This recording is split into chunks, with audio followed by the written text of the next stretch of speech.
goody two, goody goody two shoes, goody two, goody two shoes. Hey everybody, it's Converse King back with another shoe review, and today's shoe is the Adidas Stan Smith. I believe this shoe was designed in the 70s, I'm not exactly sure, but this is the original version. I know they have an updated version that I don't actually own, but this is basically the original version of the shoe. The reason it looks different is because I didn't like the retail versions of the shoe, so I designed my own, and this is the only version of this shoe that I have, so that's the one we use for the review. Not a very detailed shoe normally, but this one I designed it with a fading, like almost checker pattern. It's more like a matrix. I thought it looked really good. The back of the heel here is suede, which is a really nice touch.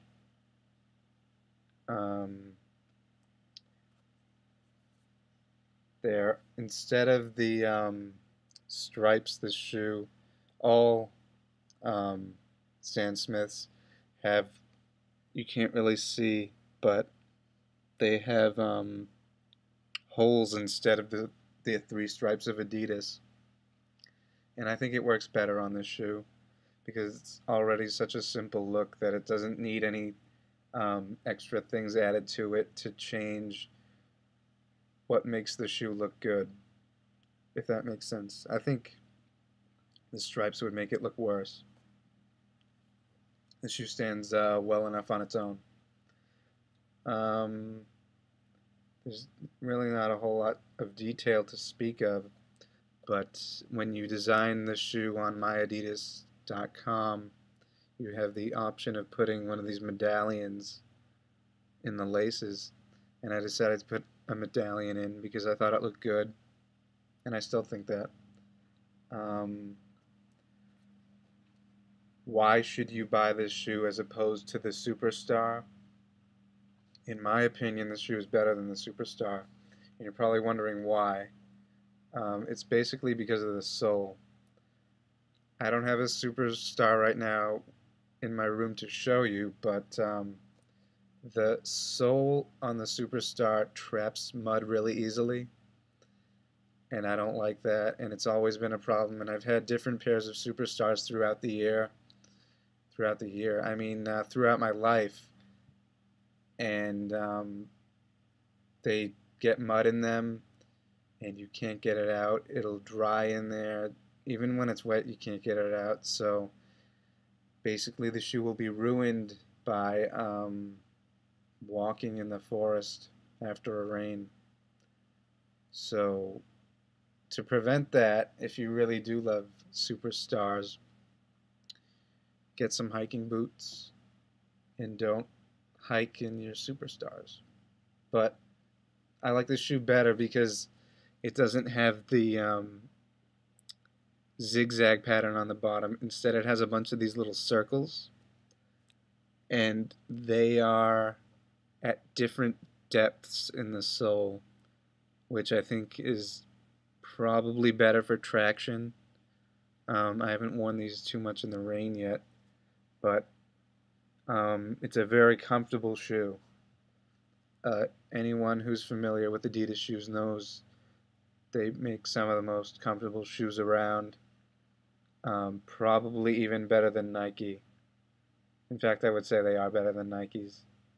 I haven't met an Adidas shoe yet that I really hated because it wasn't comfortable. I really don't like Superstars again because of the I guess it's propensity. That's probably not the right word, but they have a tendency to trap dirt, and that's a problem. These don't, and it's a very nice shoe, very simple, not expensive, and if you design your own, it actually only costs $112, which is pretty damn reasonable. And I have designed both Nike ID and my Adidas shoes, and the my Adidas shoes got here faster, which I like. That doesn't really sway my opinion on the shoe, though. I mean, it's just superior in every way to Nike shoes that I've worn. I recommend that you try them out. You probably won't like the retail versions. They are pretty boring, that has to be said. But if you design your own, like I said, it'll be like $112, and that's still a hell of a lot cheaper than most of the things that people consider desirable from Nike, like Jordans. It's very difficult to find Jordans for $112, so these are definitely a good economical buy, and that's all I have to say about that. This is Converse King. This review is over, and I'll see you next time. Peace. I wish you could.